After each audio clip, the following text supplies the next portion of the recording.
poder entender cada día más y más lo que tú tienes para cada una de nuestras vidas, Señor. Te damos gracias en el nombre santísimo de Jesús. Amén y amén. Vaya entonces conmigo a Ezequiel, capítulo número 36, versículo número 26. Una promesa hermosa, hermosa, hermosa que hay aquí, en la que el Señor nos ha permitido venir meditando durante muchos domingos. Mucha inquietud el Señor ha puesto con esto en mi corazón, y ciertamente cuando Dios inquieta el corazón es porque Dios necesariamente quiere hacer algo en nuestras vidas y en cada uno de nosotros. Y dice el versículo número 26: os daré corazón nuevo y pondré espíritu nuevo dentro de vosotros, y quitaré de vuestra carne el corazón de piedra y os daré un corazón de carne, y pondré dentro de vosotros mi espíritu, y haré que andéis en mis estatutos y guardéis mis preceptos y lo pongáis por obra. Amén. Entonces no olvidemos que esto significa un cambio profundo en la condición espiritual del ser humano. Porque el ser humano, cuando el Señor le dijo: el día que comas de este árbol, ciertamente moriréis, estaba hablando era de cómo el ser humano iba a perder esa condición espiritual. Porque esa condición espiritual es la que nos da la gracia de poder ver y de poder conocer al Señor. El hombre natural, por su esfuerzo y por su capacidad, no puede ni percibir ni entender las cosas de Dios, porque ellas han de discernirse espiritualmente, dice la palabra del Señor. Veíamos la semana anterior que este tema de dar un nuevo corazón está extendido por toda la palabra, que Jesús mismo habló diciendo que nos daría un corazón nuevo, pero lo expresó a Nicodemo diciendo: os es necesario nacer de nuevo. ¿Sí? Que la expresión correcta que hay en el original no es nacer de nuevo, sino nacer de lo alto. Es la palabra como aparece en su contexto original. O sea, nacer de lo alto significa tener una nueva vida que se manifiesta por el poder de Dios, por la intervención de Dios, por la manifestación de Dios sobre una vida y sobre un corazón. El apóstol Pablo también habló de esto cuando dijo: si alguno está en Cristo, nueva criatura es. He aquí, las cosas viejas pasaron. ¿Cuántas son hechas nuevas? Todas son hechas nuevas. Y esto es una gran esperanza para nuestro corazón. El apóstol Pedro también expresó el mismo pensamiento diciendo: siendo renacidos no de simiente corruptible, sino incorruptible, ¿cierto? Simiente significa de donde procede, de donde viene, de donde se origina. Y ya el Señor dice que esa vida nueva no se origina en el hombre, porque la vieja naturaleza del hombre estaba corrompida. Como dijo el Señor, todos estábamos muertos en nuestros delitos y en nuestros pecados, sino siendo renacidos por una simiente incorruptible. Y lo único que no tiene corrupción es Dios. Por eso Él es santo, santo, santo por los siglos de los siglos, siendo renacidos por la palabra de verdad, dice la palabra del Señor. También el apóstol Pablo escribió, ¿sí?, que no era la circuncisión o la incircuncisión lo que valía, sino una nueva creación, ¿cierto? O sea, no importa lo que uno se pueda hacer físicamente, ¿cierto? Por eso no, cuando el Señor habla de que si tu ojo te es ocasión de caer, quítalo. Si tu mano te es ocasión de caer, quítala. Pero Él no está hablando acerca de sacarse los ojos, ni está hablando acerca de mocharse las manos, sino está hablando acerca de aquello que motiva a los ojos a irse en la dirección equivocada, de aquello que lleva nuestras acciones a hacer lo que no es agradable al Señor. Entonces está hablando acerca de que lo que es necesario es quitar de dónde procede. Al poner el Señor vida nueva, ¿sí?, ahora de parte de Dios van a proceder cosas muy diferentes que corresponden a las cosas que agradan ¿a quién? Al Señor. También estuvimos viendo que la palabra del Señor dice que esto no lo puede hacer el hombre, no es en el tiempo del hombre, no es por la acción del hombre, no es por una atmósfera creada por el hombre, es algo que proviene única y exclusivamente de Dios. Porque dice que los que recibieron al Señor, los que creen en su nombre, fueron engendrados no por voluntad de carne, no por voluntad de varón, no por voluntad de sangre, sino por la voluntad de ¿quién? Por la voluntad de Dios. Y a eso es un milagro maravilloso, porque me deja ver que Dios se ha puesto su mirada sobre mi vida, que Dios ha puesto su mirada sobre mi corazón. Y estuvimos viendo una inquietud, ¿cómo sucedería esto? Porque era la pregunta que tenía, lo vimos la semana anterior, la inquietud que tenía Nicodemo. Cuando el Señor le dice, es necesario nacer de nuevo, él más adelante le dice al Señor, ¿y cómo será esto? Porque él veía que eso era un imposible, que realmente necesitaba era un milagro para poder entender qué era lo que Dios iba a hacer. Y ahí donde el Señor le dice, esto es un asunto que sucede por causa de la fe. Porque es a este Nicodemo al que el Señor le dice, porque de tal manera amó Dios al mundo, que ha dado a su Hijo unigénito, para que todo aquel que en él cree, ¿cierto? Y ese cree no está hablando de algo que pasa por un único instante.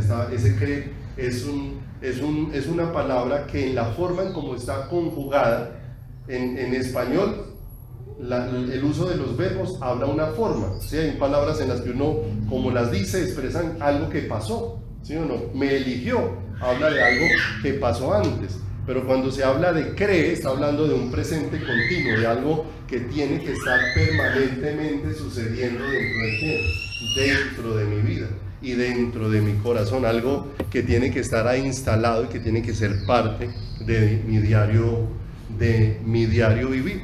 Y vimos cómo María, cuando el ángel le anuncia que ella iba a ser la portadora de la vida de Jesús, ella hace la misma pregunta que Nicodemo: ¿y cómo sucederá esto?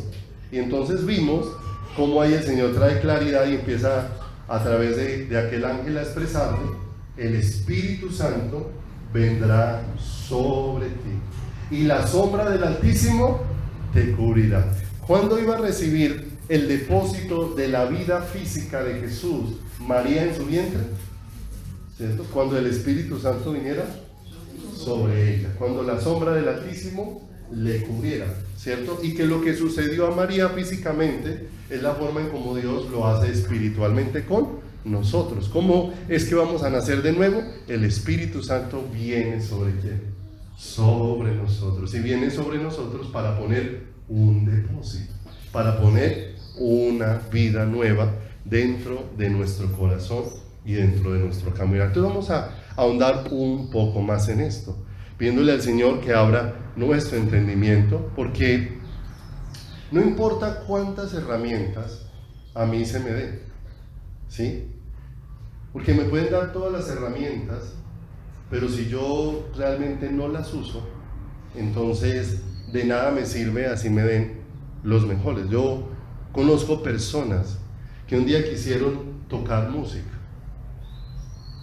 y sus padres le compraron los mejores instrumentos, de marca, de precio, los llevaron al almacén y el que quería aprender los escogió al gusto y se lo llevó a la casa, los urrungió media hora y lleva años ese instrumento allá, y cuando uno mira a ese músico jamás aprendió a tocar, ¿sí o no? Entonces uno dice, ¿qué pasó? Pasó algo que tuvo que ver con la persona, porque se le dieron las herramientas. En cambio había otro que le regalaron una guitarra destemplada, vieja, con el, ¿cómo se llama? El diapasón torcido, y con eso aprendió a tocar. Y con eso, entonces el asunto no es de cuántas herramientas me puedan brindar, sino de cuánta es la disposición de quién. Cuando hay disposiciones, yo alguna vez le compartía a alguien un ejemplo de la actitud del corazón, porque había un ejemplo que utilizaban cuando daban clases de mercadeo, y ese ejemplo decía que mandaron a 2 personas al África, y los 2 los mandaron con el propósito de vender zapatos. Llegaron allá al África y el primero llamó y dijo: mándeme en el pasaje de regreso porque aquí nadie usa zapatos. Me devuelvo ya, aquí no hay nada que hacer. El segundo llamó y dijo: pónganse a hacer más zapatos, aquí la gente no sabe usar zapatos, les vamos a enseñar, y son muchos los que andan a pie limpio. Los dos llegaron al mismo sitio, pero los dos tenían una visión muy diferente, ¿cierto? Y esto, si lo pudiéramos aplicar en el ámbito espiritual, pudiéramos darnos cuenta que Dios nos puede dar muchos medios y facilitarnos muchas cosas. Es más, nos da maestros, nos da personas que muchas veces nos desmenuzan la palabra, hacen que se convierta en un lenguaje muy sencillo. A veces la gente dice: no, yo leo la palabra y como a veces les da por empezar a leer Apocalipsis, entonces empiezan a ver cabezas, empiezan a ver dragones, empiezan a ver uno que por un lado tiene cara de dragón, por el otro lado de cara de buey, que por el otro lado cara de leopardo, y entonces se les confunde la Biblia con Hollywood, y entonces empiezan a imaginarse qué clase de cosas están ahí, ¿cierto? Pero el Señor muchas veces nos permite, en medio de su pueblo, personas que van aprendiendo, y que el Señor hace que el lenguaje a través del cual nos puedan expresar la palabra se vuelva un lenguaje sencillo y entendible. Pero por más sencillo que me hagan el mensaje, si la parte que a mí me corresponde realmente yo no la asumo en mi corazón, pues no importa cuán fácil el Señor me presente todas las cosas, ¿cierto? Si necesariamente yo no abordo lo que a mí me corresponde. Ciertamente la palabra de Dios está diseñada para producir cambios, y cambios muy profundos dentro de mi vida, pero va a ser muy difícil que yo pueda apreciar todo lo profundo que Dios quiere hacer si mi actitud frente a la palabra de Dios, frente a la oración, frente a buscar al Señor, es una actitud muy simple. Por eso realmente una persona, miren lo tremendo de esto, entre menos tiene una persona de Dios, menos esa persona tiene disposición a orar, a leer la palabra, ¿cierto? Pero entre más una persona busca de Dios, más esa persona tiene disposición de orar, de leer la palabra. Miren lo tremendo de esto, para que no pierda esto de vista. ¿Sabe que entre una persona más ora, la oración engendra más oración? Entre una persona más ora, esa oración le produce más deseo de orar. Pero de la misma manera, entre una persona menos ora, también eso engendra menos deseo de ¿qué? Menos deseo de orar. O sea que si hay algo que pertenece a ¿quién? A nuestras vidas. Lo mismo, entre más usted escudriña la palabra le genera más deseo de seguirla ¿qué? De seguirla escudriñando. Pero entre más pereza tienes de escudriñar, cada vez no solamente desprecias lo que está escrito, sino aún lo que puedas recibir de parte de otro, también lo dejas ahí como a la deriva, ¿cierto? Entonces, qué hermoso que Dios siempre nos quiere llevar a más. Por eso la Escritura expresa que la vida del justo es como la luz de la aurora, ¿cierto? O sea, ¿es posible detener el avance del día? No es posible. Cuando empezó a amanecer, ¿cierto? Y lo que hay que empezar es a caminar al ritmo de cómo amaneció, ¿cierto o no es cierto? Entonces, así dice la palabra. El día va avanzando y el deseo de Dios es que nosotros vayamos creciendo como la luz de ¿quién? De la aurora. Que cada vez el día se va haciendo más claro, más claro, más claro. Y así desea Dios hacerse en nosotros. Pero les animo. ¿Qué necesita? ¿Cuál es el secreto de vivir bien la vida cristiana? Oración y estudio de la palabra. Ese es el secreto. Si no hay eso, por lo demás hay buenos simpatizantes, hay personas que les gusta el cristianismo, pero realmente podemos terminar siendo muy vacíos en nuestro corazón y en nuestra vida. Entonces, vaya conmigo a Ezequiel 36, ahí estamos. Pase ahí adelantico al versículo número 35. Porque ahora el Señor va a empezar a detallar más de la nueva vida. Mire lo hermoso. Ezequiel 36, 35. Y ahora el Señor ya ahora empieza a hablar del futuro. Y empieza a decir de cómo esa vida nueva sí se va a hacer evidente. Os daré un corazón nuevo y pondré espíritu, mi espíritu dentro de ¿quién? Dentro de vosotros. Y dice ahí, y dirán, eso está en tiempo futuro, y dirán, esta tierra que era como, ay, mire lo hermoso, el Señor empieza a decir, mire, lo que eras atrás y lo que vas a hacer. Esta tierra será esto porque era esto. Y dirán, esta tierra que era desolada ha venido a ser como el huerto de ¿quién? Ay, qué hermoso. ¿Y has pensado cómo era el huerto del Edén? ¿Sabe qué era lo más hermoso del huerto del Edén? Lo glorioso del huerto del Edén era la forma en cómo el hombre podía encontrarse con el Señor. Con el Señor. ¿Se ha visto? ¿Cuál es el momento más especial para un enamorado? El momento más especial para un enamorado no es cuando le dan regalos. Porque mire, si una persona está enamorada de otra, y un ejemplo, cumplió años, para ella lo importante no es que esa persona de la que ella está enamorada le mande un regalo. Para ella lo importante es que esa persona esté con ella ese día. O sea, para ella, ¿qué es más importante? ¿Los regalos o la presencia? ¿Sabe qué era lo más hermoso del huerto del Edén? La presencia. ¿Sí? De manera que hermoso que un enamorado de verdad le puede decir a otro, vea, aunque no me dé nada, mi mejor regalo es que estés conmigo. Ese es el mejor regalo. Y dice el Señor, volverás a ser. O sea, eras una tierra desolada. Desolada porque ¿qué era lo que faltaba? La presencia de Dios. Y ese corazón de piedra no podía disfrutar de esa presencia. Pero ahora dice el Señor, ha venido a ser como huerto del Edén. Y estas ciudades que eran desiertas y asoladas y arruinadas, mire cómo cambió. Ahora estarán fortificadas y habitadas. Y las naciones que queden en vuestros alrededores sabrán que yo reedifiqué lo que estaba derribado y planté lo que estaba desolado. Yo el Señor lo he hablado y... ¡ay, qué hermoso! O sea, se haría un testimonio evidente de la obra del Señor. El Señor deja claro aquí que otros testificarían diciendo, esto que ha pasado en esta vida lo hizo Dios. Y el Señor más adelante lo ratifica y dice, yo lo he dicho, y no solamente lo he dicho. O sea, ¿el Señor necesita ratificar algo?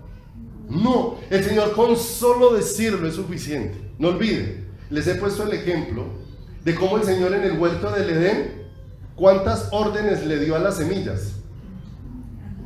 Una, ¿sí o no? ¿Y cuántas veces se han multiplicado esas semillas después de la orden del Señor? ¿Cuántas veces se habrá multiplicado la semilla de un limón? Desde la única orden que le dio el Señor. ¿Cuántas veces se habrá multiplicado una vaca? Desde la orden que el Señor le dio, porque el Señor la hizo y le dio la orden de que siguiera su especie. ¿Cuántas veces? Y uno se asombra. ¿Y cuántas veces repitió Dios esa orden? Una única vez. Y ahora el Señor viene y dice, mire, lo que yo les estoy diciendo es algo tan seguro que yo se los digo y ahora les reafirmo que no solamente es mi dicho, sino que también es mi acción. Como dice ahí el verso 36 terminando. Yo el Señor he hablado y lo haré. El Señor ratificando, tan hermoso, porque el Señor no quiere dejarnos la más mínima pizca de duda de lo que Él quiere hacer en quién, en nuestras direcciones. Y pudiera hacer una pregunta, ¿y con quién lo quiere hacer el Señor?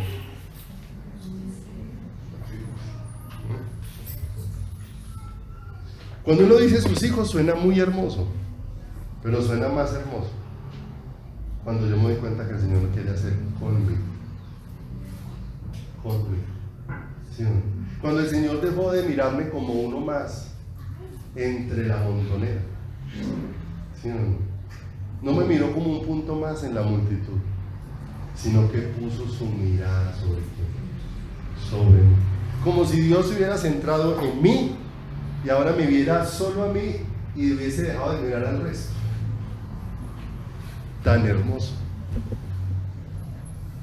Así es que el Señor desea hablarnos cada día al corazón. Por eso el Señor dice: yo seré tu Dios, ¿sí?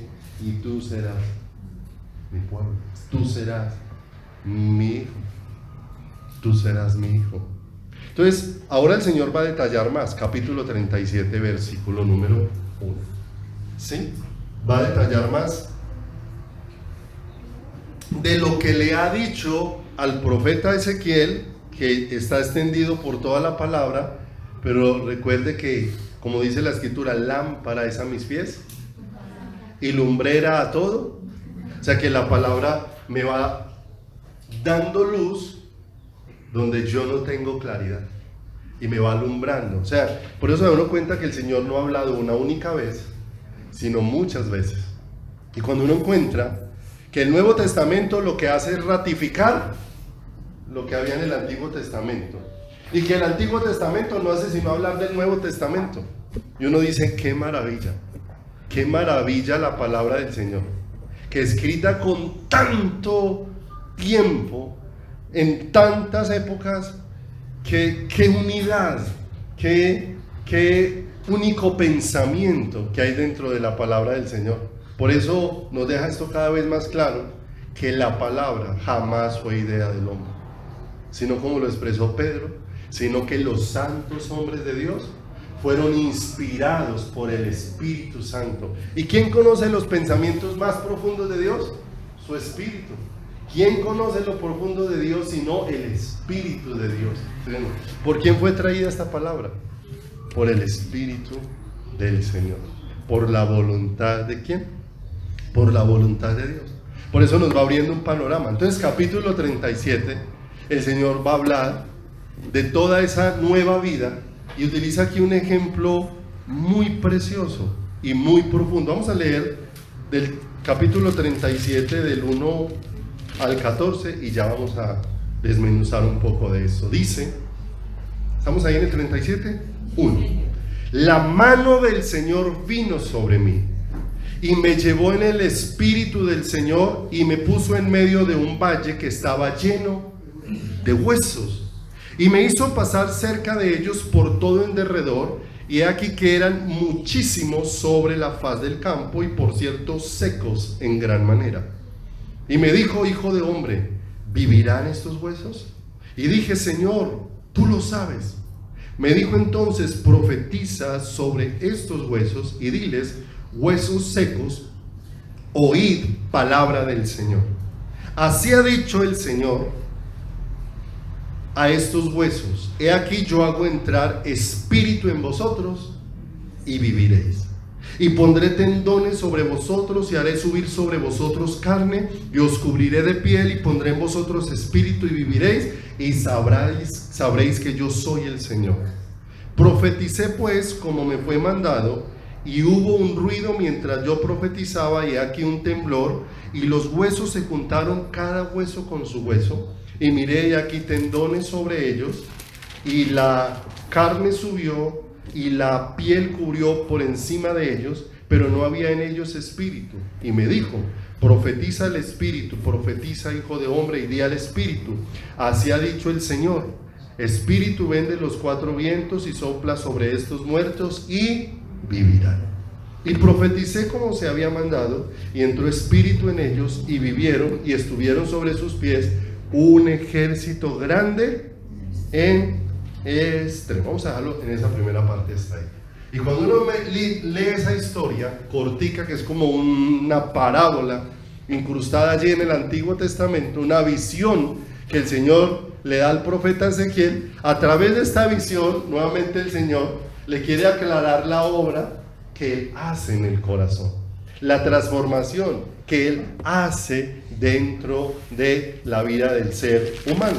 En el versículo 1 y 2, vamos a mirar allí, en el versículo número 1 y 2, dice: la mano del Señor vino sobre mí, me llevó en el espíritu del Señor y me puso en medio de un valle que estaba lleno de huesos. ¿Sí o no? Y cuando ya empezamos a mirar el sitio, ¿sí? Empezamos a darnos cuenta que el hecho de que estuviera lleno de huesos significa que un día hubo vida, pero que esa vida ya ya no está, ¿cierto? Usted no pasa por el cementerio aquí cercano de San Esteban y dice: ¿cómo está de lleno de vida el cementerio? ¿Cierto que no?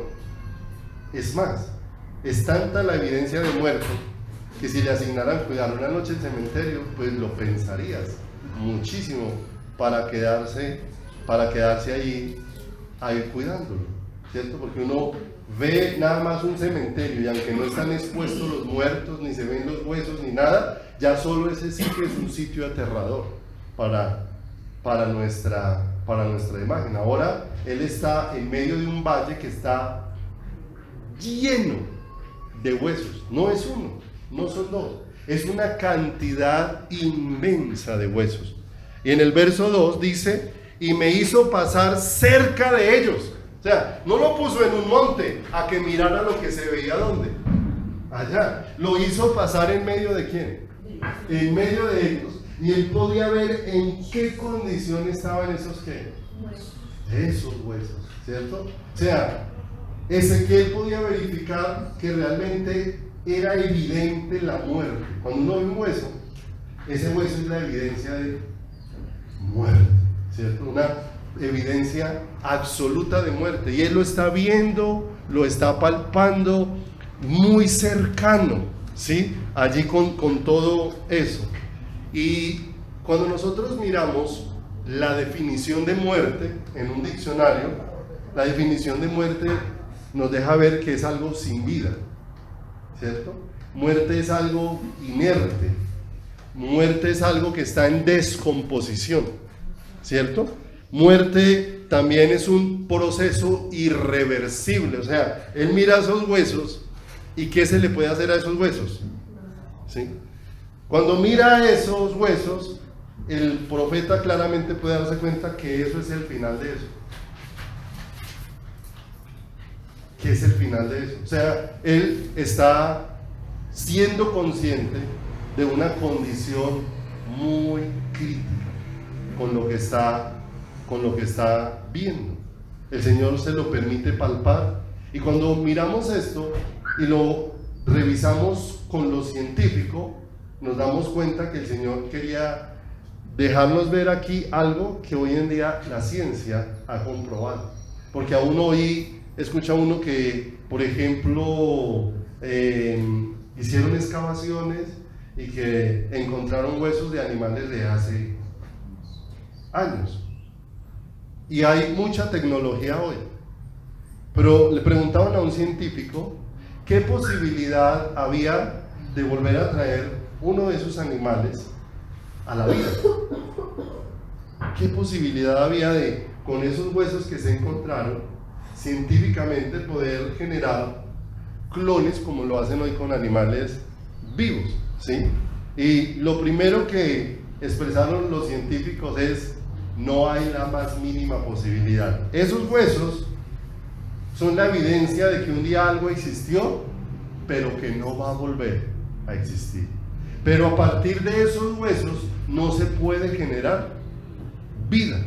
A partir de esos huesos no se puede sacar un ADN, porque el ADN se va descomponiendo. Si trataran de hacer algo con eso, lo que se lograría es un fenómeno. Si pudieran alcanzar algo. Y es más, en el asunto de producir vida, el hombre realmente se encuentra frente a un gran problema. Porque en alguna ocasión decía un anuncio, un escrito, de cómo los hombres le pueden hacer a usted una descripción absoluta de cuáles son todos los ingredientes que tiene un huevo. Cuáles son los minerales, cuáles son las vitaminas, cuáles son todos, y se los pueden desglosar en detalle. Pero si un científico reúne todos los elementos que componen un huevo, jamás va a tener un pollo. Jamás va a tener un pollo, porque aunque reúnan todos los ingredientes, el científico se encuentra con un limitante. Puede reunir los ingredientes, pero no les puede dar vida. No puede hacer absolutamente nada. Está frente a un imposible. Frente a un imposible. Como el que se han visto. Muchos preguntan, ¿han encontrado huesos de dinosaurios? ¿Será que entonces pueden volver a traer los dinosaurios a la vida? Imposible, imposible. Es más, han encontrado mosquitos que están como en un estado como disecado, pero fueron como, no recuerdo la palabra exacta, pero esos mosquitos cayeron como en una especie de miel. Esa miel se solidificó y el mosquito quedó muerto entero y no se descompuso ni nada porque quedó separado del oxígeno. Muchos de esos mosquitos dentro de su cuerpo, ellos se alimentan de sangre. Dentro de su cuerpo contienen sangre que extrajeron de animales que ya están extintos. Y preguntaban a alguien, entonces sacando esa muestra de sangre, a partir de esa sangre pudiese volverse a dar vida. Y los científicos exclamaron no, porque la sangre tiene una vida útil como de 21 días, creo que es. Después de 21 días murió. ¿Sí o no? Sigue siendo sangre, pero hay algo que la sangre ya no tiene. Usted sigue viendo el líquido rojo, pero ese líquido rojo ya perdió toda su esencia, ya perdió toda la vida que tenía. La palabra de Dios expresa que en la sangre está la vida. Y me llama mucho la atención de ver huesos secos, ¿sí o no? Porque una cosa es comerse un hueso fresco, los que les gusta escarbar el hueso y le sacan por allá una cosa que el hueso tiene por dentro, que le sacan el tuétano al hueso, ¿cierto? Y a muchos les gusta eso, a otros no les gusta, pero la mayoría, ¿cierto? Pero cuando usted encuentra un hueso seco, ¿tiene tuétano? ¿No? ¿Sí o no? Y miren lo tremendo, cuando uno mira dónde se produce la sangre se produce dentro de los huesos, en el tuétano. Eso que tiene el hueso en el centro es lo que produce la sangre, ¿sí o no? Y en la sangre, de acuerdo a la palabra, es donde está la vida, ¿sí o no? A la parte del cuerpo a donde usted no le llegue sangre, a esa parte se le muere, ¿sí o no? Porque la sangre es la que les lleva los nutrientes, es la que les lleva el oxígeno, ¿sí? Por eso es cuando usted se aprieta un dedo se le va poniendo morado, ¿sí o no? ¿Qué fue lo que usted le restringió a ese dedo? La circulación de sangre. O sea, si no hay sangre, no hay vida. ¿Cuánta sangre tenían esos huesos? Nada. Es más, no había forma ni de que se produjera porque estaban tan secos que donde se produce la sangre no había nada. No había ¿qué? Tuétano. Si el Señor le deja ver eso con claridad para poder evidenciar que esa era la condición nuestra, ¿sí o no? Porque eran muchos huesos secos. Porque todos esos huesos secos eran una figura de lo que somos toda la humanidad. No había uno solo que tuviera una condición diferente allí. De manera que nos deja ver que puede el hombre vencer la muerte. Una de las mayores incapacidades a las que se enfrenta el hombre natural es a la muerte natural. Y no importa cuánto dinero tenga una persona, no la puede evitar, no la puede frenar, no la puede reversar, ¿cierto? No hay una persona que diga, déjenme un espacio que yo voy a pagar por ese muerto. Lo máximo que puede hacer es pagar por su entierro. Es lo máximo que puede hacer. Porque todo su dinero no le alcanzará para levantar ese muerto de esa condición. Pero nos encontramos frente a alguien del que la Biblia expresa lo siguiente. Acompáñenme a 1 Corintios. No pierdas Ezequiel, que vamos a estar ahí. Déjelo ahí marcadito, que ahí vamos a estar estudiando toda la mañana. Pero mire lo que dice 1 Corintios 15:50. ¿Quién pudo preguntar esto? Mire esta pregunta tan profunda y tan hermosa. Ninguno de los métodos del hombre, ni cultos ni ceremonias, pueden arrancar la muerte. Pero mire ¿Quién hizo esta pregunta? Primera de Corintios, capítulo número 15, verso número 50. Ya la miro aquí. Si de pronto es un versículo más adelantico. Primera de Corintios.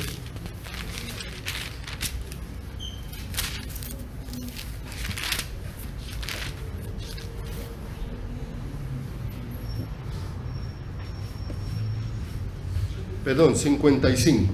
Primera de Corintios 15, 55. ¿Quién pudo preguntar esto?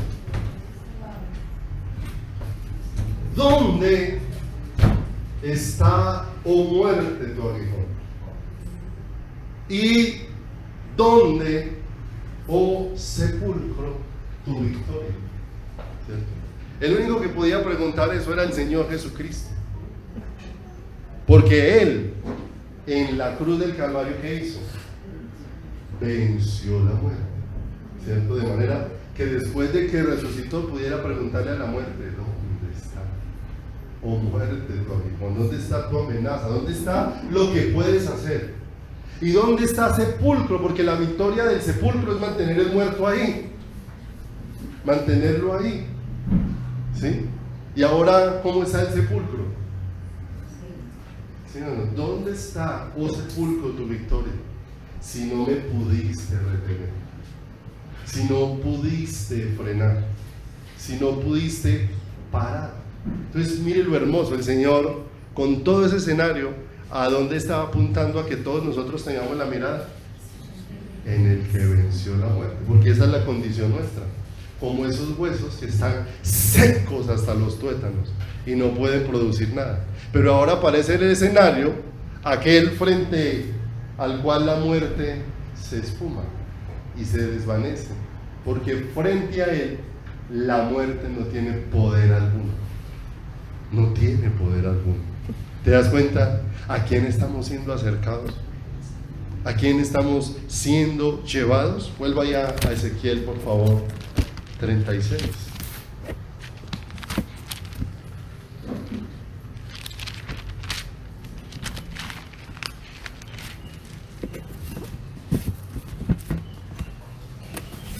Ezequiel 36, perdón, 37 estamos, 37, es 37. Verso número 3. Y me dijo el Señor, ¿qué le dijo? ¿Usted se imagina la pregunta tan tremenda que le estaba haciendo el Señor? Porque ya hizo consciente al profeta de en qué condición están esos muertos. ¿Sí, no? Y ahora le pregunta, ¿vivirán esos huesos? Y realmente el profeta no sabe. Porque él no dijo, sí, tú los vas a resucitar. No, él dijo, yo no lo sé. Señor, tú lo sabes. O sea, yo no. O sea, era una condición tan fuerte la que había ahí, que él no se atrevía a responder con seguridad. No, Señor, tú lo sabes, ¿sí o no? ¿Cuántas veces nos enfrentamos a una pregunta como esa? ¿Sí o no? Primero frente a nosotros y muchas veces frente a los que hay a nuestro alrededor. Porque a veces miramos y sabemos que la palabra de Dios, cuando habla de muertos, no está hablando de la gente que está en el cementerio, sino que el Señor habla de muertos como los que no tienen la vida de Dios. Por eso la expresión deja que los muertos entierren a sus muertos. Y cuando habló de la mujer que quedando viuda se entregaba a los placeres, dice que ella estando viva está muerta, porque está hablando de su condición espiritual, ¿cierto? Y entonces nos encontramos alrededor con muchas personas que pueden estar en esa condición, y la pregunta es, ¿será que pueden vivir esos muertos? ¿Será que pueden vivir esos muertos? ¿Será que pueden ser cambiados en su condición? Aquí expresó el profeta, no, yo no lo sé, Señor, tú lo sabes, tú lo sabes. Ahora el Señor le dice, entonces te voy a dejar saber lo que yo sé y te lo voy a mostrar. Pero mire lo hermoso, con el el Señor, una de las cosas que a mí me gusta mucho en el concepto del Señor, y que a veces la iglesia no entendemos y nos cuesta mucho asimilar, es que con el hombre natural piensa mucho en la teoría, pero poco en la práctica de esa teoría. Pero con el Señor te enseño un poquito y vamos a practicar. Por eso a veces el Señor nos habla una palabra y en esa semana la vamos a practicar. ¿Sí o no? Lo que pasa es que como yo olvido la palabra, entonces en esa semana me desespero, porque se me olvida qué fue lo que el Señor me dijo. ¿Sí o no? El Señor dijo: cuando pases por las aguas, yo estaré contigo, y las aguas no te anegarán, o sea, no van a inundarte, no te vas a ahogar en ellas. ¿Sí o no? Y uno dice: amén, eso como suena de bonito. Pero a media semana, cuando nos estamos ahogando, se nos olvida que el Señor está con nosotros y que Él dijo que ahí no me iba a ahogar. ¿Sí o no? Porque con el Señor te enseño y a la práctica. Y lo vamos a ver con Ezequiel. Porque el Señor le dijo: le voy a enseñar a Ezequiel lo que yo puedo hacer, pero vamos a la práctica. Camine, le voy a mostrar a Ezequiel cómo lo voy a hacer. Y pase al verso número 4. Me dijo entonces: profetiza sobre estos huesos y diles: huesos secos, oíd palabra de ¿quién? Oíd palabra del Señor. Ahora viene una inquietud bien tremenda. ¿Sí o no? ¿Dónde tienen los oídos esos huesos? ¿Sí o no? Porque el Señor le va a hablar a alguien que no tiene oídos. ¿Sí o no? Entonces le va a dejar ver el Señor cuánto es el poder de Él para cambiar la vida de un ser humano. Para que nosotros nos demos cuenta cuánto poder de Dios es el que obra en mi vida para que yo empiece a ver al Señor. Porque la palabra de Dios dice que estábamos muertos en nuestros delitos y en nuestros pecados. Como muertos, ¿podíamos oír a Dios? No. De manera que todo esto que está aconteciendo aquí no fue iniciativa del profeta, fue iniciativa de Dios. Como la vida cristiana es iniciativa de Dios. Sin la iniciativa de Dios, tú y yo no podemos ser cristianos. Por eso no hay nadie que se pueda hacer cristiano. Solamente Dios puede hacer cristianos. Solamente Dios convierte a las personas. Solamente Dios las transforma. Solamente Dios les da les da vida nueva, ¿cierto? Por eso es muy atrevido cuando uno puede decir como predicador: no, es que yo le prediqué a 20 y convertí a los 20. ¿Sí? Entonces usted lo mira y le dice: ah, bueno, Dios, muchas gracias. Porque el único que convierte es ¿quién? El Señor, no es más. ¿Sabe qué es lo único que yo puedo hacer como predicador? Lo único que puedo es enseñarle la palabra. Ni siquiera yo soy el encargado de hacer que esa palabra obre en su corazón. No me ha sido asignado eso. ¿Sí o no? Porque a veces en la iglesia nos preguntamos: bueno, pero el pastor predica, ¿y por qué no pasa nada en la iglesia? Porque es que el responsable de que pase o no pase no es el pastor, es Dios. Porque Él dijo: yo lo haré. ¿Sí o no? Imagínense si el Señor le dice a Ezequiel: háblele a esos huesos, y el Señor no es el que hace, ¿en qué se hubiera quedado Ezequiel ahí? ¿Sí o no? ¿Cómo hubiera terminado la historia de Ezequiel? Ezequiel llorando sobre los huesos. ¿Cierto o no cierto? Pero nosotros, no olviden, enfocamos mucho la mirada hacia el hombre. Por eso los dones hacen que muchas veces la iglesia deje de mirar al Señor y empiece a mirar a los dones. Pero los dones son de Dios. Si Dios no hace, el don sin Dios no es ¿qué? No es nada. ¿Sí o no? Vuelve a acompañar ahí al verso 4. Entonces, ¿qué le dijo? Que le hablara a los huesos, ¿qué? Háblele a esos huesos secos, ¿y ellos qué? Y ellos vivirán. Oíd palabra de ¿quién? Palabra de el Señor. ¿A quién iban a oír el Señor? Entonces, el Señor nos va llevando a algo. Todo lo que Dios ha hablado se va a cumplir. ¿Y por qué se va a cumplir? Porque Dios lo dijo. ¿De qué depende?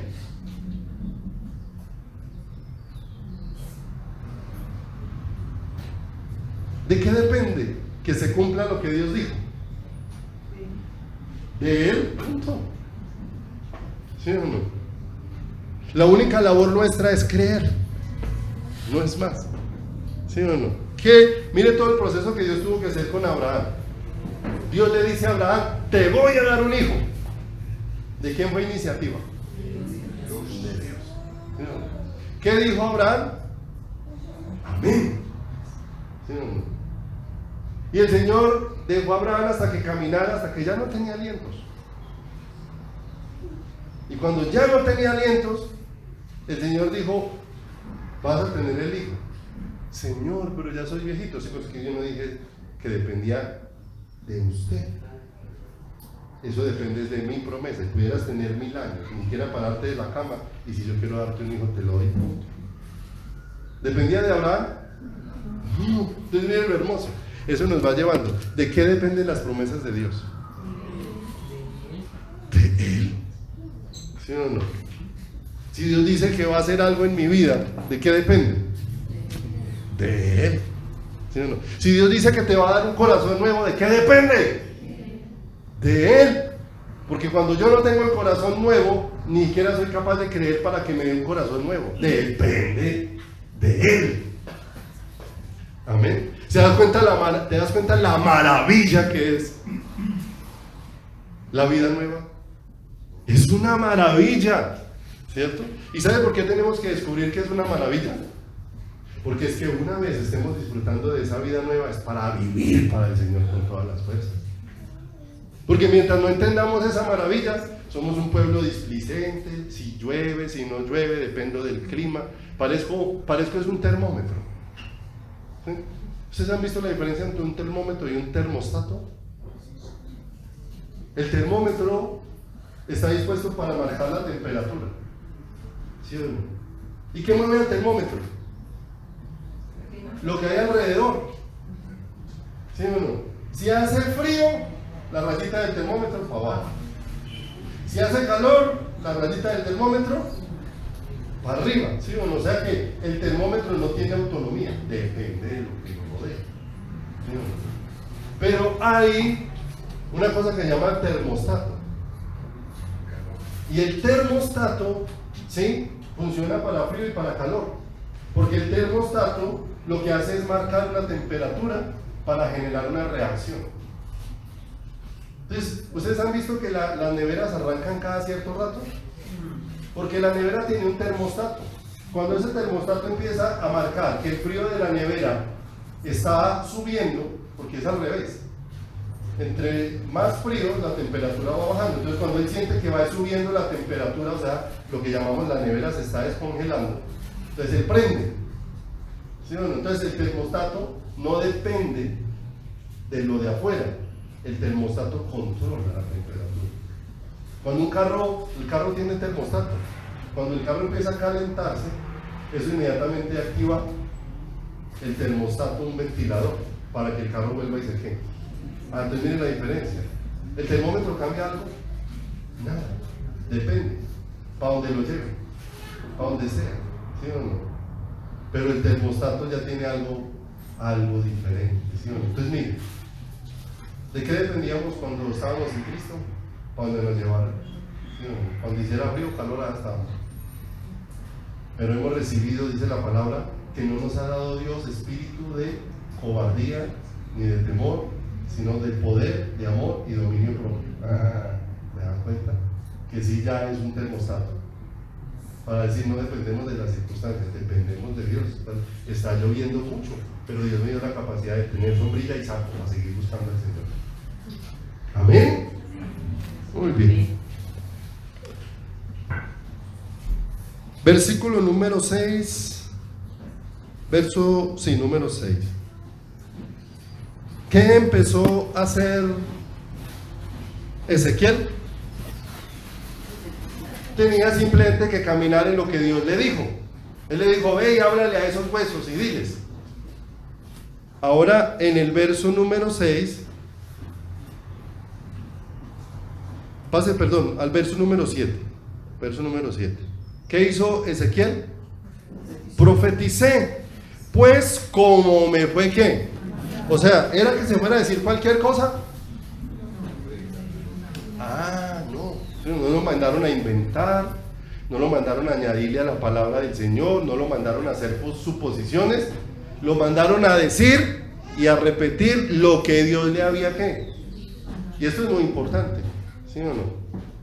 Porque hay problemas cuando mandan a muchos con razones, ¿sí o no? Ustedes han visto los ejercicios que hacen de la cuerda del teléfono roto, ¿sí o no? Y todo el problema se da ¿por qué? Porque el que escuchó, ni escuchó bien, ni entendió. Y como no escuchó bien, ni entendió bien, vaya a hacer otra cosa diferente a la que le mandaron. Que apague el arroz y fue y le subió. Al rato huele a arroz quemado. No lo mandé a apagar el arroz. No, yo le entendí que le subiera. ¿Sí o no? Cambió el orden porque no escuchó qué. Entonces mire lo hermoso.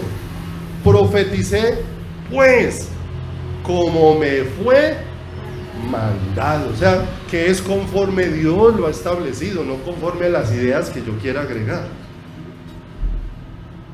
Y hubo un ruido mientras profetizaba, y he aquí un temblor, y los huesos se juntaron, y esto sí que me asombra a mí, y me asombra, porque los huesos no tienen ni pies, ni manos, y el hecho de que empezaran a buscarse un hueso con otro hueso significa que ya había vida dentro de ellos, aunque se veían secos todavía. Ya había empezado a ocurrir algo, porque los milagros de Dios no empiezan de afuera hacia adentro, sino de adentro hacia afuera.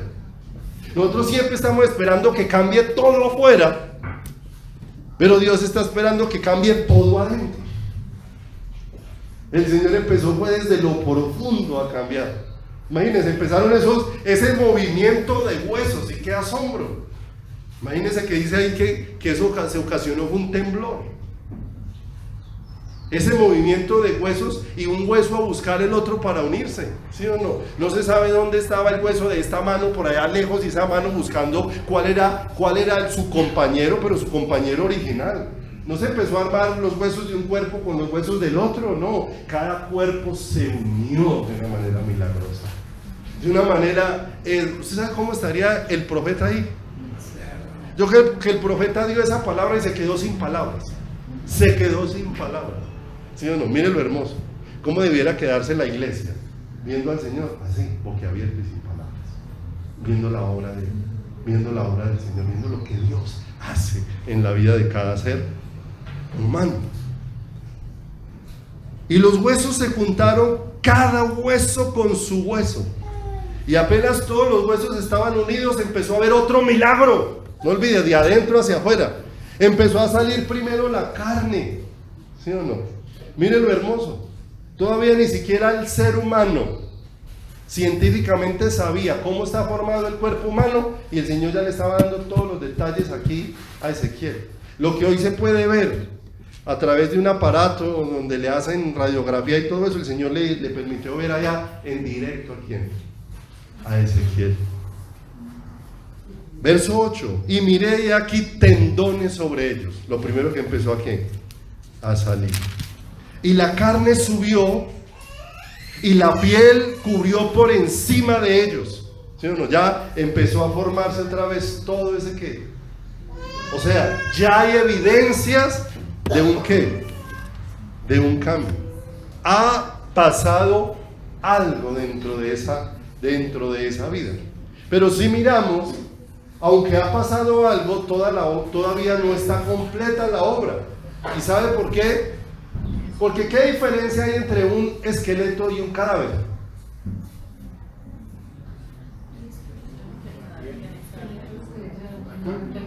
Pues casi ninguna. Los dos están muertos. Uno llevado y el otro menos llevado, pero están en las mismas. ¿Sí o no? Entonces él dice, ya miró, ya tienen carne, o sea, ya pudiese emocionarme, porque hay muchas cosas ya hechas, ya tiene carne, ya tiene tendones, ya esos huesos que no tenían forma, tienen forma, pero él miró y dijo, pero todavía no tienen. Ay, mira, todo lo que ha pasado y todavía no tenían vida, no había espíritu en quién, no había espíritu en ellos, ¿sí? Y mire lo hermoso, ¿dónde está la vida? Dice la palabra en la sangre, ¿sí o no? Ahora, ¿qué derramó Dios para darnos vida? Entonces mire lo hermoso, para el Señor darle vida a estos cuerpos, ¿sí o no?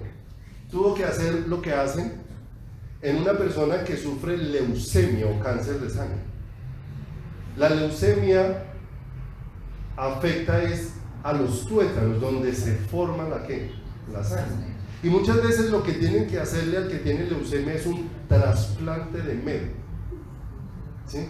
Para que lo nuevo que van a poner produzca sangre nueva, vida nueva, ¿sí? Entonces mire lo hermoso, ¿cuánta médula tenían estos huesos? Nada, ¿sí o no? Entonces ahora a esto el Señor lo que le va a poner en ese interior, bien en lo profundo de estos nuevos seres, es lo que derramó en la cruz. ¿Qué derramó en la cruz? Su vida misma, ¿sí o no? O sea, Él vino a hacer un trasplante de sangre en nuestras vidas. Usted, si quieren saber su procedencia, características de su vida, ¿qué le examinan? ¿Cuántas cosas saben de uno en la sangre?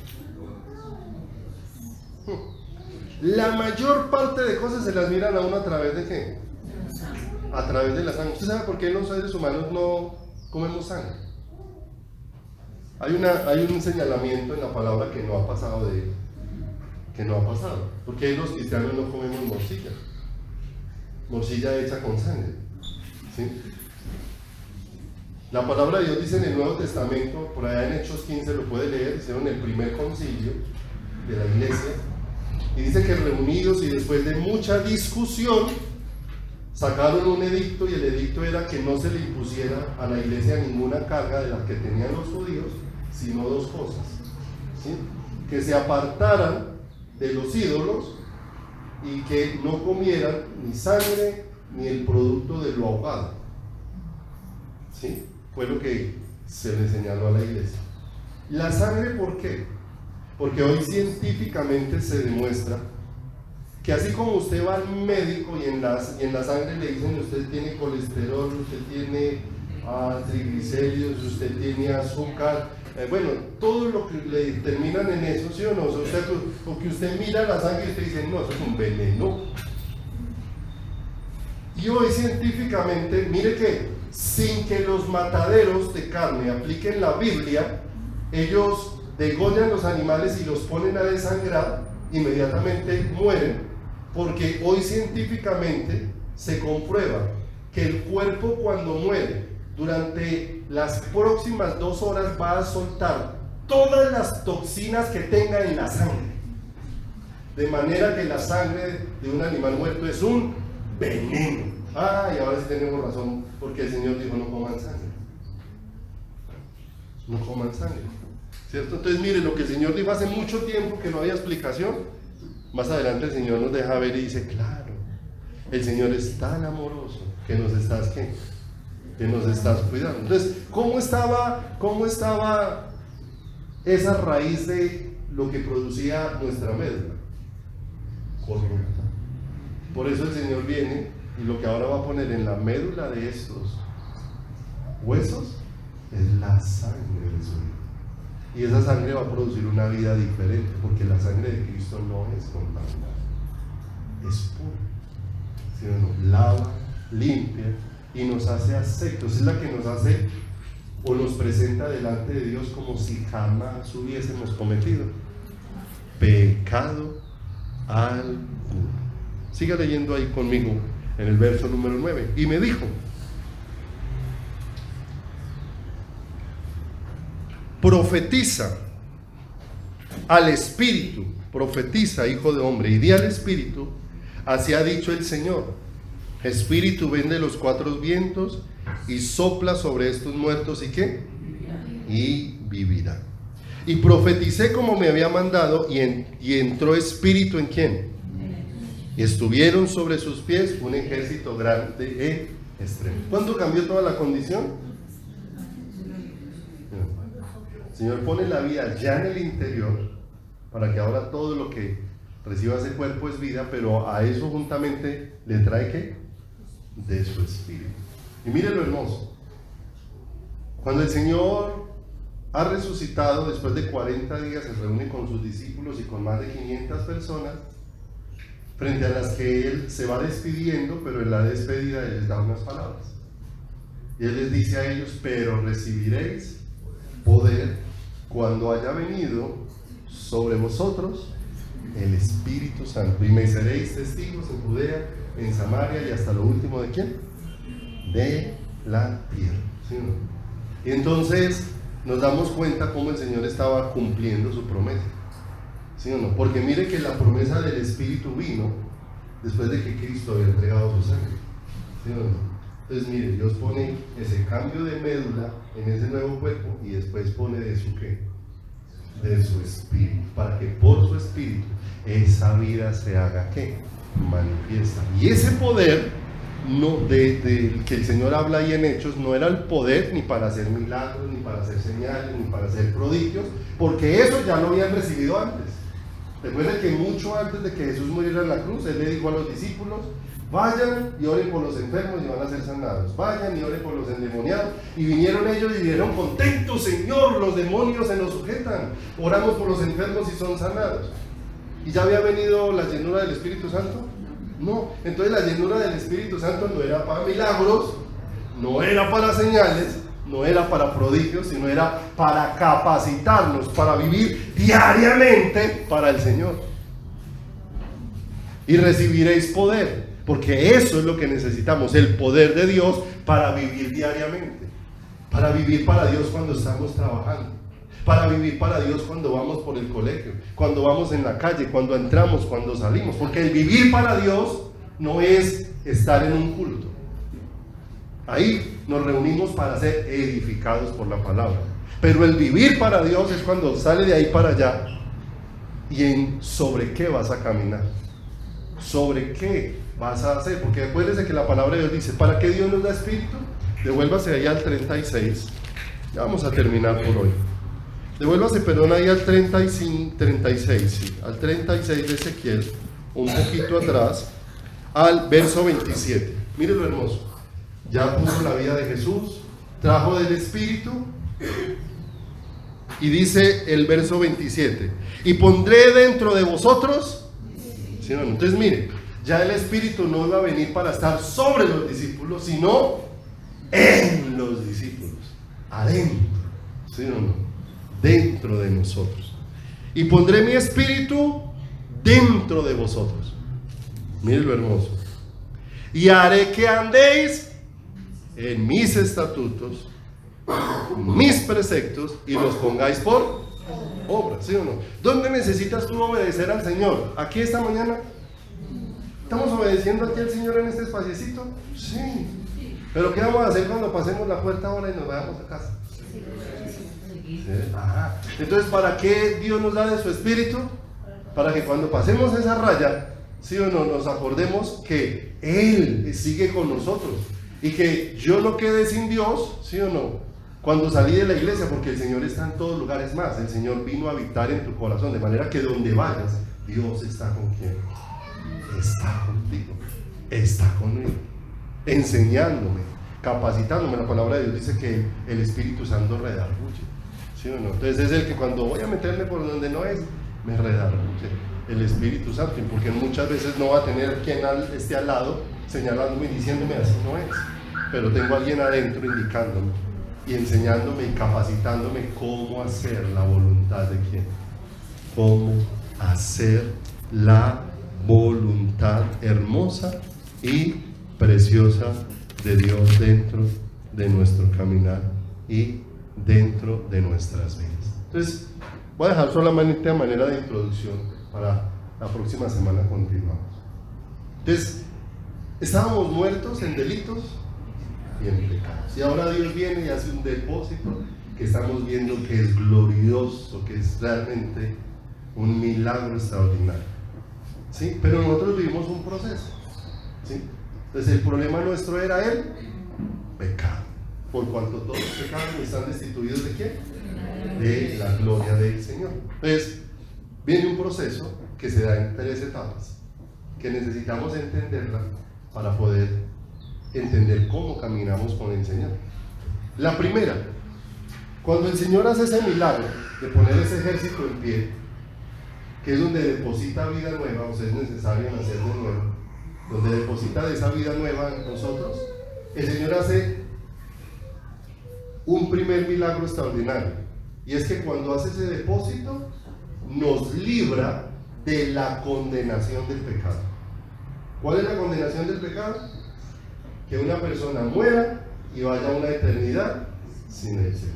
Entonces, en ese momento me libra de esa condenación. La paga del pecado es muerte, o sea, ya tiene un final. Cuando el Señor pone vida nueva en mí, cambia ese final. Ya el final no va a ser una eternidad sin el Señor, sino el final va a ser, o nos va a recoger el Señor, o cuando llega el momento de morir, vamos a ir a la presencia de ¿quién? Entonces, sucede ese primer milagro. Pero en ese primer milagro, yo ya no estoy orinando agua bendita. Porque muchas veces digo, ya recibí la vida de Dios, pero salí y cometo errores y cometo fallas. Y es que pasa un segundo proceso que la palabra de Dios llama regeneración o santificación. Y es lo que va a suceder en nuestras vidas desde el momento en que recibimos la vida del Señor hasta el momento en que nos vayamos con el Señor, sea porque el Señor vino, sea porque nos morimos. Entonces, en ese trayecto, si yo conocí al Señor a los 20 años y viví hasta los 60, en estos 40 años se va a dar un proceso de regeneración o santificación. ¿Qué es eso? Que Dios todos los días me va a ir librando de la influencia del pecado. Por eso tenemos una lucha. Yo sabía hacer las cosas de una manera y ahora estoy siendo enseñado por Dios a hacerlas de otra.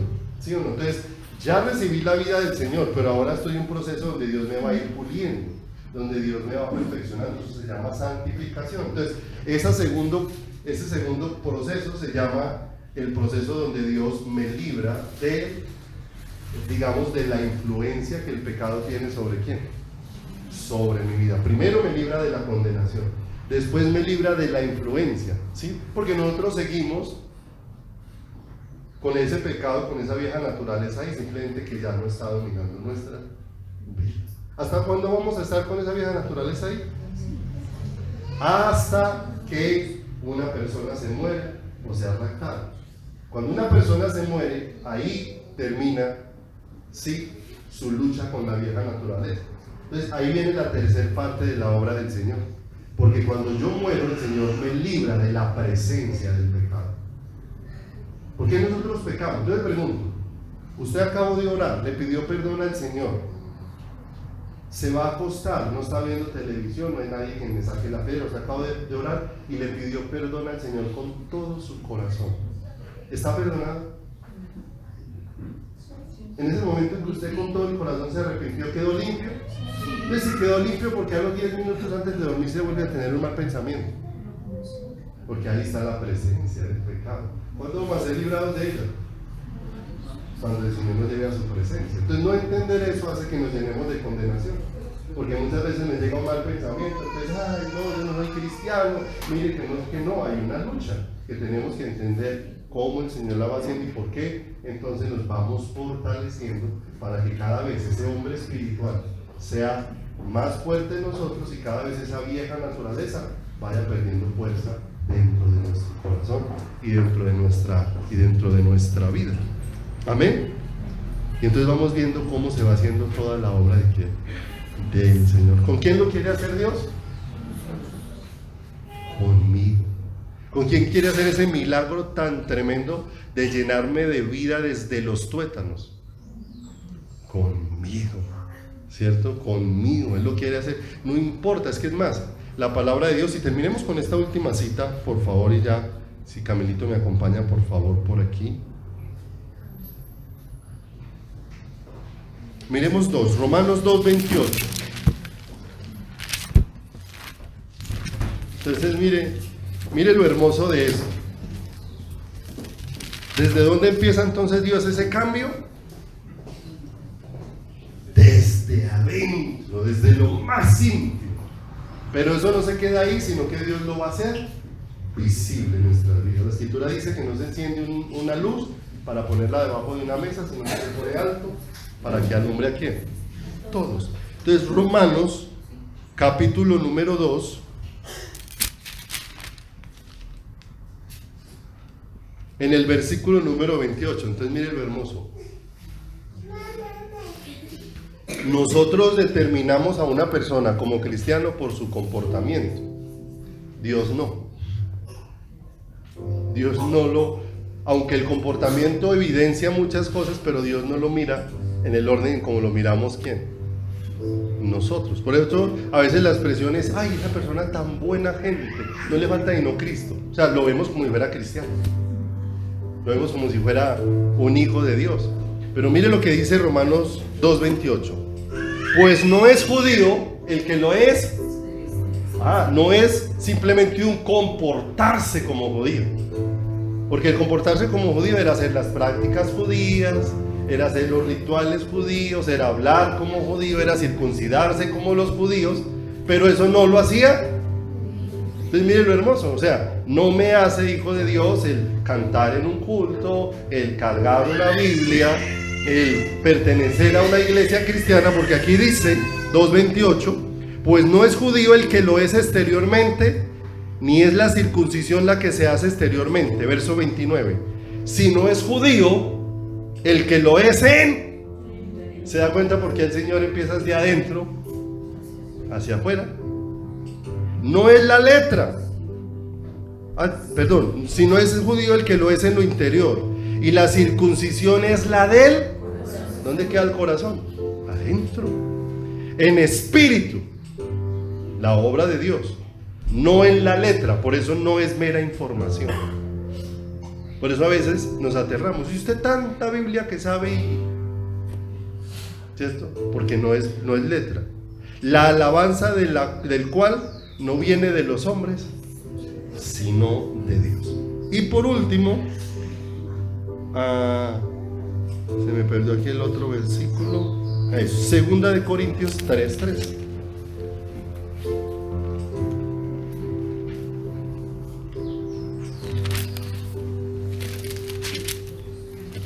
Segunda de Corintios 3:3. Mire lo hermoso. Siendo manifiesto que sois carta de quién. Ay, qué hermoso, ¿sí o no? El que la escribe. ¿Quién es el que escribe en tu corazón? Ay, qué hermoso. Que sois carta de Cristo, expedida por nosotros. Mire lo que dice. Escrita no con tinta, sino con el Espíritu de Dios vivo. No en tablas de piedra, sino en tablas de carne del corazón. ¿Recuerda quién escribió las primeras tablas de la ley? Dios mismo. Dice que las escribió el dedo de Dios. Y el mismo dedo que un día escribió en tablas de piedra es el mismo dedo que ha decidido escribir en tu corazón de carne. Qué hermoso, ¿cierto? Por eso la vida nueva necesitamos descubrir lo gloriosa que es. Como les decía al principio, la vida cristiana somos nosotros, por la falta de entendimiento, la que la hacemos triste, lúgubre, la hacemos así, simple. Pero debiera no importar si somos hartos o pocos, ¿cierto? Pero que los que nos vean puedan decir cómo aman a Dios, cómo su vida es del Señor, qué entrega, qué pasión, qué intensidad, qué arrojo el de estos corazones, ¿cierto? Por eso decían por ahí, una minoría consagrada trastorna al mundo entero. Y lo trastorna no porque salga a hacer grandes cosas afuera, sino porque los de afuera se asombran preguntándose qué pasó en el corazón de estos que están tan entregados a Dios. Vamos a orar en esta mañana. Amén. Padre bueno y maravilloso, estamos muy agradecidos contigo en esta hermosa mañana. Muy agradecidos, Padre, de que pongas tu mano sobre nuestros corazones. Muy agradecidos, Señor, de que pongas tu mano, Señor, sobre nuestras vidas. Muy agradecidos, Dios, que nos permita recibir enseñanza a través de tu palabra.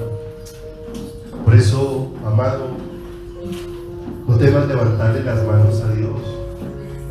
Cerrar tus ojos, buscarle.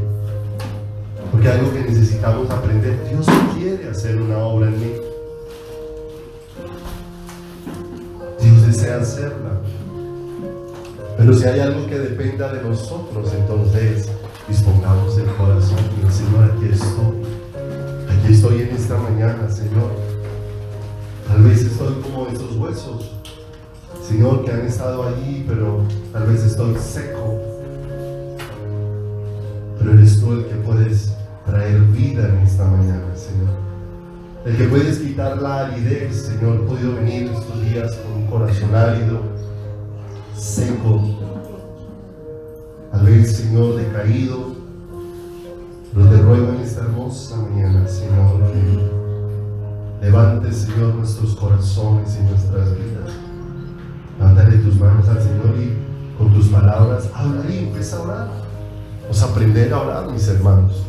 A dejar de ser ahí pasivos. Vamos a aprender a orar, levantar, clamarle a Dios. Recuerda que el que va a venir sobre tu vida, hacerte nuevo, es el Espíritu de Dios.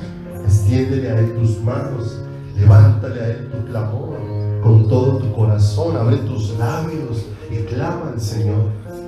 Padre, ayúdanos, Señor, a tener un cambio de actitud en nuestro corazón para buscarte, Señor. Ayúdanos, Señor, a salir de toda la pasividad que tenga nuestro corazón y nuestra vida, Señor. Ayúdanos a salir, Señor amado, de todas las restricciones que nuestro corazón tenga, Señor. Padre, de todo el esquema religioso en el que nosotros podamos, Señor, muchas veces meternos. Que lo único que hace el esquema religioso es dar más evidencias de muerte, Señor. Y no queremos el esquema, Dios, de las cosas externas, porque nos estás llevando a entender lo que tú estás haciendo al interior, Señor. Y que lo que tú deseas es allí, Señor, en lo profundo de nuestro ser, llenarnos de la vida tuya, Señor. Ruego, Padre, porque tu mano esta mañana sea sobre nosotros, Señor, sobre nuestros corazones.